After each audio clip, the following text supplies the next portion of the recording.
بسم الله الرحمن الرحيم. والصلاة والسلام على أشرف المرسلين. Chers collègues, honorable assistance, bonjour. C'est un plaisir d'être parmi vous. Permettez-moi en exorde de remercier mon confrère, le professeur Begdah, de m'avoir introduit auprès du CRAT.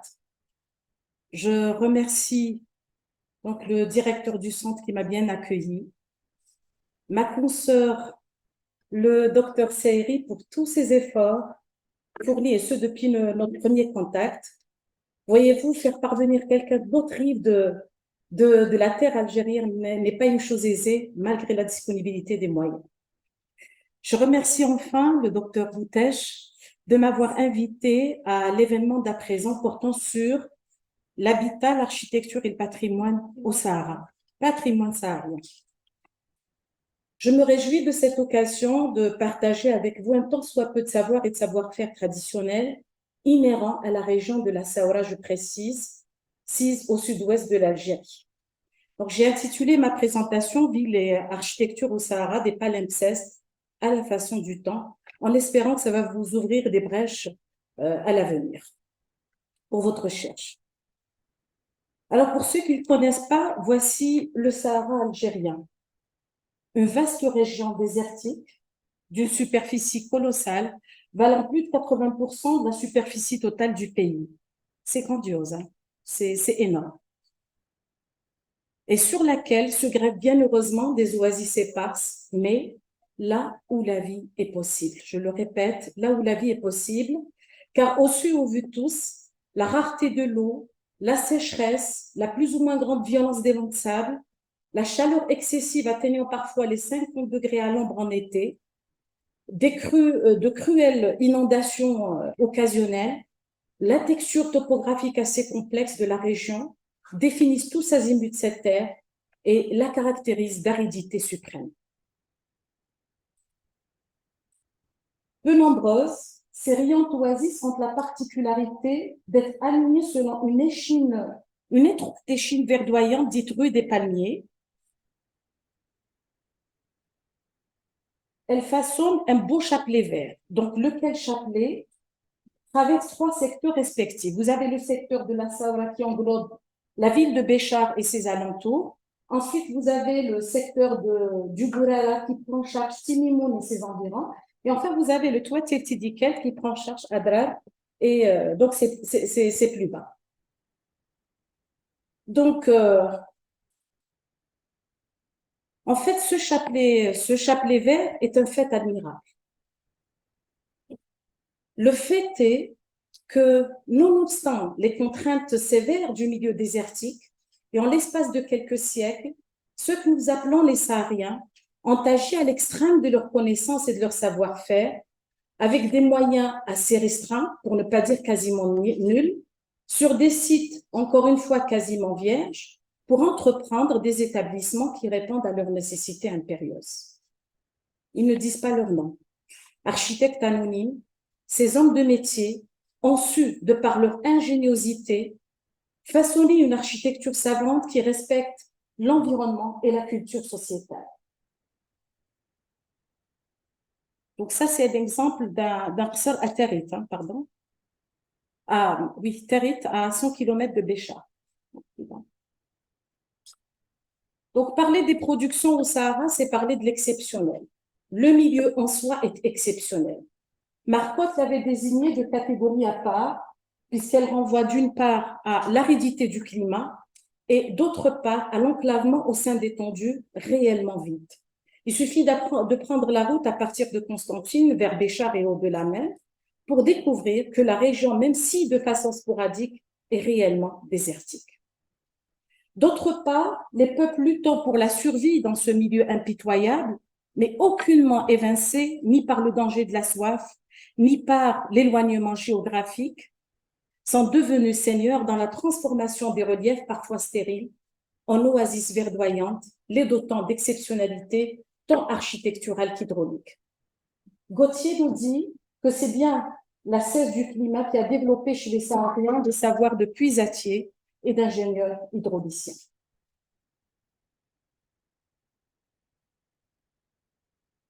Dans cet espace géographique, trois éléments fondamentaux interagissent pour former ce qu'on appelle l'oasis.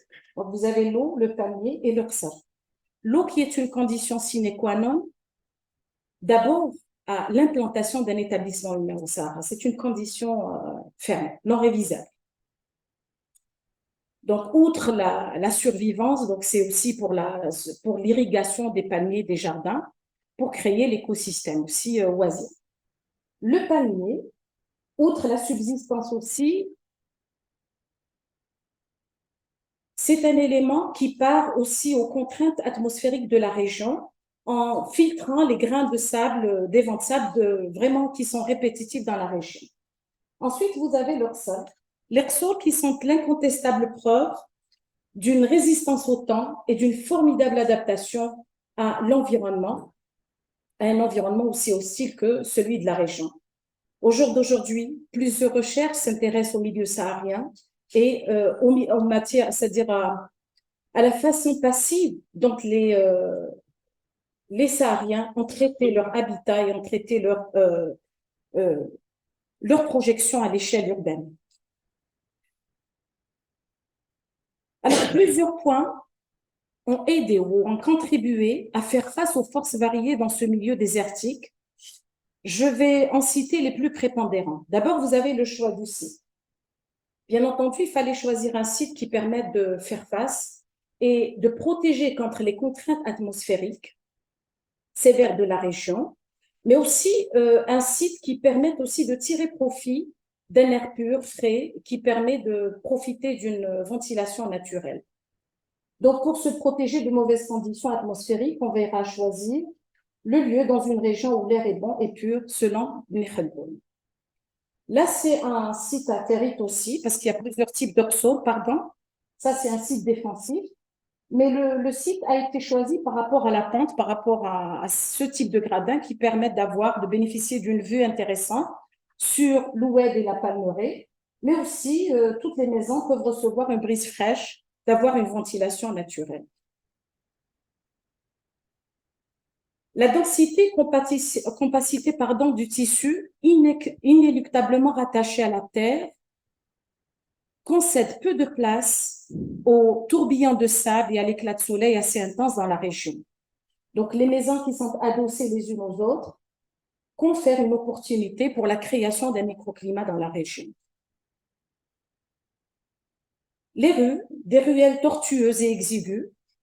D'ailleurs, il serait même vain de chercher des proportions, des rapports géométriques, des lignes architecturales, puisque l'écriture des rues dans le milieu saharien passe outre les lois de la géométrie pour dessiner à outrance des dédales, des chicanes et des cul-de-sac. Les ruelles, comme le disait lieutenant Colomb, d'où l'inspiration de la désignation Colomb-Béchard, il s'est étonné d'ailleurs de ne pas trouver donc une ligne droite. Il a dit qu'on trouverait à peine au milieu de ce fouillis bizarre un pont de mur vertical, une ligne droite de plus de 2 mètres. Les ruelles sont malgré ça naturellement ventilées et réellement ombragées. Donc, aussi longue qu'elles soient, en toute portion, l'ombrage en est assuré, soit de par des terrasses murées, soit de par la projection de pièces habitables au niveau de l'étage, ce qui permettra d'alterner au niveau des venelles entre le clair et l'obscur, de permettre de minimiser la pénétration des rayons solaires et d'autre part, d'avoir une ventilation naturelle, d'avoir des puits de lumière. C'est aussi en outre une manière d'obturer l'infiltration de l'étanchéité au niveau du ressort. Donc, Marseille nous dit que dans cet îlot de mer de palmiers, les terrasses offraient la vision d'un damier d'encre et d'une lumière relative au passage couvert. Dans cette région, les conditions climatologiques ne favorisaient pas les rues découvertes, lesquelles ont cédé la place à des ruelles couvertes supportant des maisons à l'étage. Les matériaux de construction que confère le site, c'est des matériaux naturels. Ils sont d'une excellente isothermicité. Ils ont fait leur preuve en matière d'efficience énergétique. L'introversion en tant que principe d'organisation vient, outre le souci de l'intimité, répondre au souci de protection contre les agressions de l'environnement. Les courants closes, hormis le patio, donc sont en moyen d'ouverture vers le ciel. Et c'est aussi un souci de répandre, de créer ou proliférer une ambiance thermique au sein de la maisonnée. Les murs aveugles, donc, la capacité du plan de masse, voire le maximum de mitoyenneté, assurent une protection maximum contre les rayons solaires assez intenses dans le région. Enfin, j'évoquerai la migration verticale. Donc, c'est une sorte de mouvement, de déplacement entre les niveaux de la maison, vu la rudesse et la rigueur du climat dans la région, avec des écarts thermiques très importants le jour et le soir entre les saisons. Donc, la population habitante est censée adopter la migration verticale. Ceci dit, en été, le jour, les gens fréquentent le rez-de-chaussée et le soir, tels des poissons, ils recherchent la fraîcheur, ils remontent en surface, donc au niveau des terrasses pour dormir, soit au niveau des étages supérieurs. Donc, ce sont là des éléments prépondérants, des symptomatiques communes au sort de la région de la Saoura et au-delà même saharienne. Mais il y a une spécificité, il y a une exception faite au niveau des Zaouia. Donc, ils ne sont pas nombreux dans la région. L'exemple d'Ursal de Tarit, qui est l'une des modalités sur la rue des Palmiers que j'ai évoquée tout à l'heure, assise à 23 km de Béchar, chef-lieu de wilaya. Et donc, c'est une exceptionnalité sur le plan historique et architectural. Donc, la spécificité qui fait la différence avec les autres zones se configure dans la configuration, bien entendu, d'un micro-espace qui abrite une zaouia et des demeures exceptionnelles appelées douiriya. Donc, porteur de signes identitaires et de savoir-faire traditionnels, le tissu vernaculaire de Knatsa, il exerce des formes historiques de la vie collective, donc les modes d'organisation des structures sociales qui l'ont produite et façonnée, mais aussi et surtout du culte auquel il doit sa pérennité spirituelle.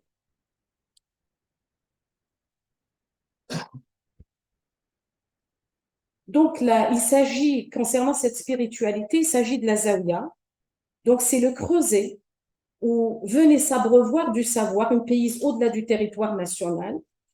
Et donc c'est aussi le centre physique et spirituel autour duquel s'organisent tous les quartiers d'Ursal de Knatsa. C'est pour dire que la spiritualité ou le côté religieux avait un impact important dans l'organisation d'Ursal au niveau de cette région. Et puis, sur plus d'un tiers de la superficie totale d'Ursa, vous avez une trentaine de douélias qui se configurent en un fragment unique appelé quartier des douélias. Et elles s'organisent, elles aussi, hiérarchiquement, selon un ordonnancement social, selon l'importance spirituelle de leurs maîtres respectifs. Donc, les maîtres qui sont les propriétaires des douélias, ils sont aussi appelés les marabouts dans la région. Donc, ils s'organisent tous autour de la douélia principale, qui est leur centre topologique aussi. C'est la demeure du cheikh de la Zawiya. La douélia est en fait un appartement privé. C'est une maison qui est spécifiée dans la réception des invités qui sont étrangers à la famille. Donc, tous les itinérants, tous les gens qui passaient par la région, ils étaient accueillis dans les douélias. Elle assure donc la fonction principale de réception des hôtes. Et c'est pour ça que l'espace de séjour est obligatoirement et nécessairement orienté vers le Qibla. C'est aussi l'espace où le marabout ou bien le propriétaire faisait sa prière aux longueurs de la journée. Et c'est aussi le lieu où il dispensait les enseignements, il dotait en fait, tous les disciples d'enseignement en matière religieuse.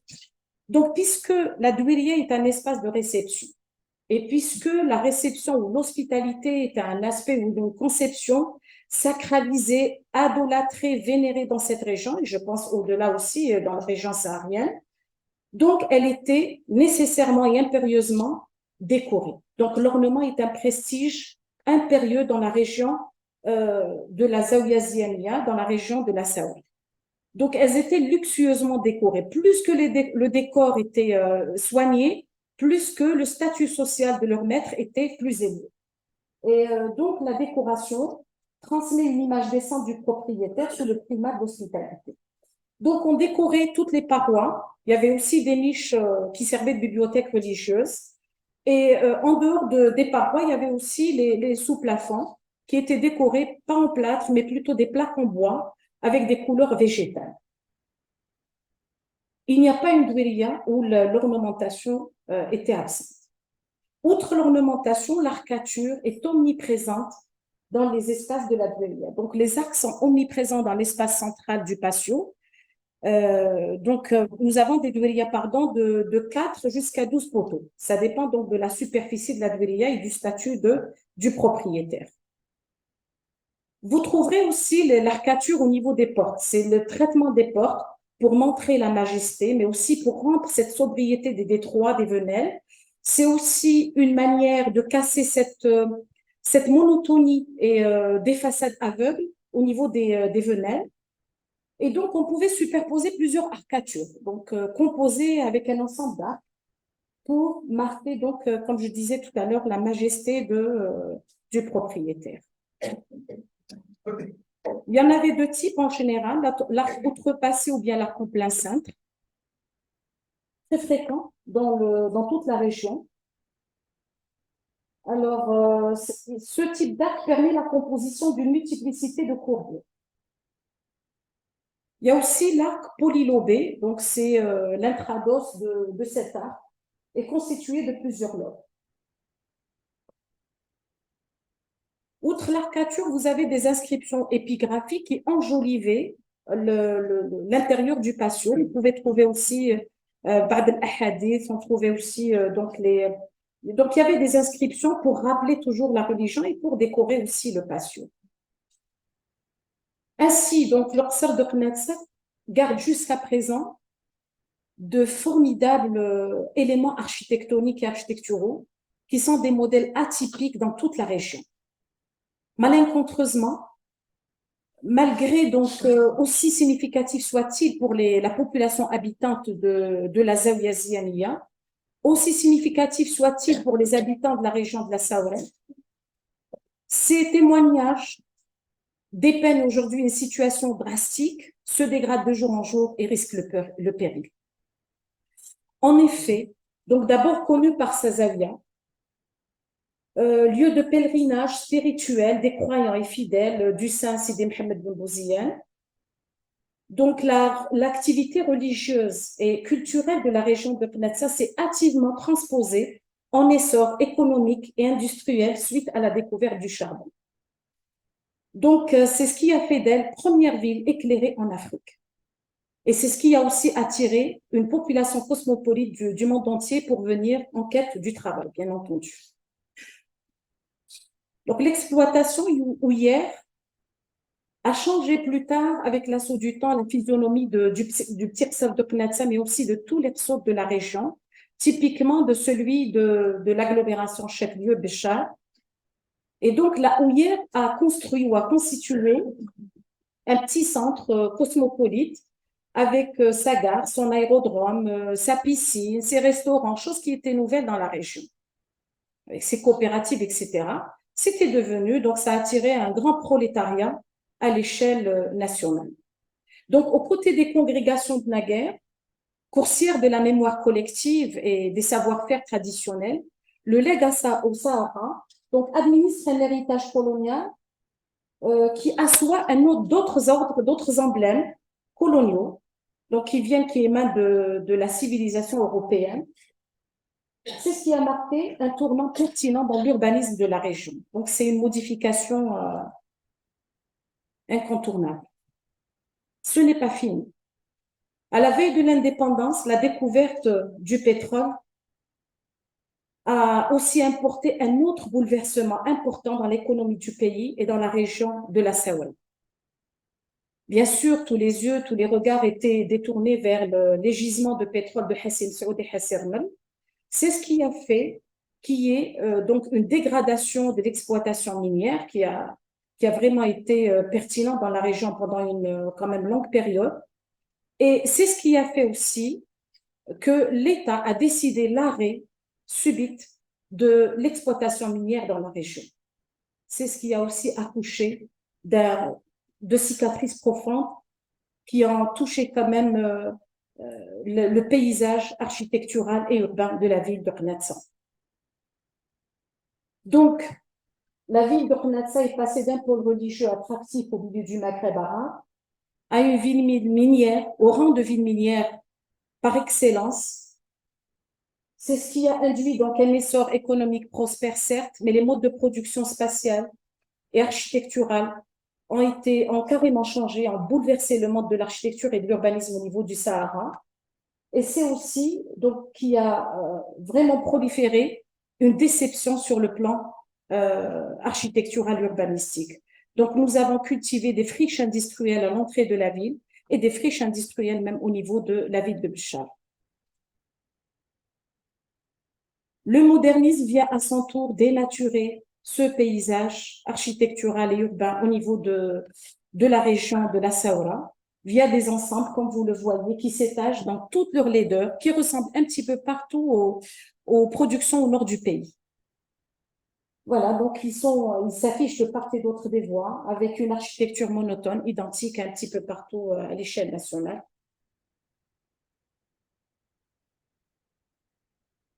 Alors, autrefois, donc intégrés aux modestes dunes de sable, qui longeaient les escarpements rocheux qui limitaient donc l'établissement humain au Sahara. Ces expressions des bâtisseurs anciens qui se sont édifiés sur le site de la partie saharienne appelée Saoura ont édifié quand même un amoncellement harmonieux de volumes cubiques, de couleurs jaunes, ocre qui se confond au paysage.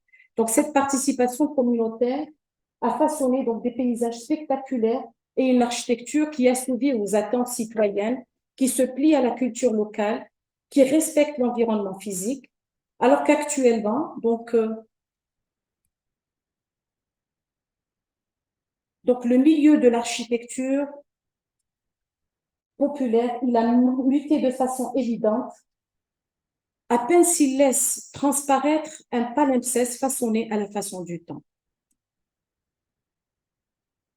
Camille Ossite avait déjà en 1980 sollicité de sauver, s'il en est temps, nos villes de cette dégradation qui les frappe toujours davantage, qui les frappe de jour en jour. À la limite, il a demandé au moins de s'inspirer des maîtres anciens pour pouvoir projeter donc des édifices qui respectent, qui s'intègrent au moins dans le contexte dans lequel nous bâtissons et nous édifions nos constructions. Le temps presse et le coût de l'inaction peut coûter très cher. Voilà, je vous remercie de votre attention et surtout de votre patience.